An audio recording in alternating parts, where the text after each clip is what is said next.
ஜசியகம high school Vadamalapuram. என்னுடைய பெயர் மாலினி.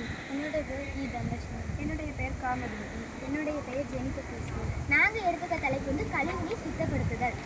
உலகின் பல்வேறு பகுதிகளில் நீர் சேமிக்கப்படுகிறது, ஆனால் பூமி முழுவதும் சமமாக விநியோகிக்கப்படுவதில்லை. இது ஒரு உலகளாவிய கரைப்பான் என்று கூறப்படுகிறது. பல்வேறு நீர் ஆதாரங்கள் கடல், ஏரி, மலை, கிணறு, ஓடை, ஆழ்துளை கிணறு மற்றும் குளம். இது கழுவுதல், குடித்தல், மின்சாரம் உற்பத்தி செய்தல் போன்றவற்றுக்கு பயன்படுத்தப்படுகிறது. பல்வேறு துறைகளில் நீரின் பல்வேறு பயன்பாடுகள் கீழே கொடுக்கப்பட்டுள்ளன. வீட்டு உபயோக நீர், விவசாயத்திற்கான நீர் பயன்பாடு, தொழில்துறை நீர் பயன்பாடுகள். வீட்டு உபயோக நீர் 15% தண்ணீர் வீட்டு உபயோகத்திற்காக பயன்படுத்தப்படுகிறது.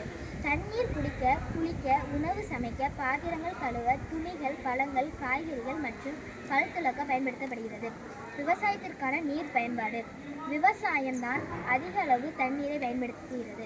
சுமார் 70% நீர் பாசனத்திற்கு பயன்படுத்தப்படுகிறது. தோட்டக்கலை, விவசாயம் மற்றும் மீன்பிடித்தலுக்கு நீர் அவசியம். தாவரங்கள் வளர தண்ணீர் தேவை. ஒளிச்சேர்க்கை செயல்பாட்டின் போது அவை தண்ணீரை உட்கொள்கின்றன. பயிர்கள், பழங்கள், பூக்கள், காய்கறிகள் ஆகியவற்றை விளைவிக்க போதுமான தண்ணீர், உரம், சூரிய ஒளி மற்றும் ஆக்சிஜன் தேவை. தொழில்துறை நீரின் பயன்பாடு. இது தயாரிப்பை உருவாக்குவதற்கு பயன்படுத்தப்படும் உபகரணங்களை உருவாக்குவதில் அல்லது குளிர்விக்க பயன்படுகிறது. தொழிற்சாலை நீர் ஒரு பொருளை கழுவுதல், குளிர்வித்தல், பதப்படுத்துதல், கொண்டு செல்லுதல், நீர்த்தல் அல்லது உற்பத்தி செய்வதற்கு பயன்படுத்தப்படுகிறது. ரசாயனம், காகிதம் மற்றும் உணவு உற்பத்தியில் அதிகபட்ச அளவு தண்ணீர் பயன்படுத்தப்படுகிறது. பிற பயன்பாடுகள்.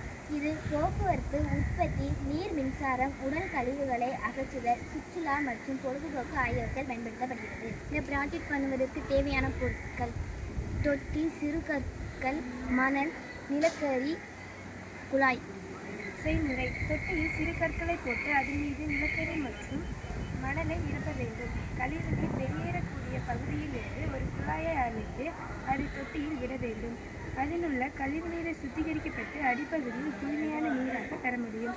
இதை வேளாண்மை மற்றும் இதர தேவைகளுக்கும் பயன்படுத்தலாம். அதில் சிறிதளவு குளோரிக் சேர்க்கும் போது குடிநீராக மாற்றப்படுகிறது. Save water, save life. Thank you.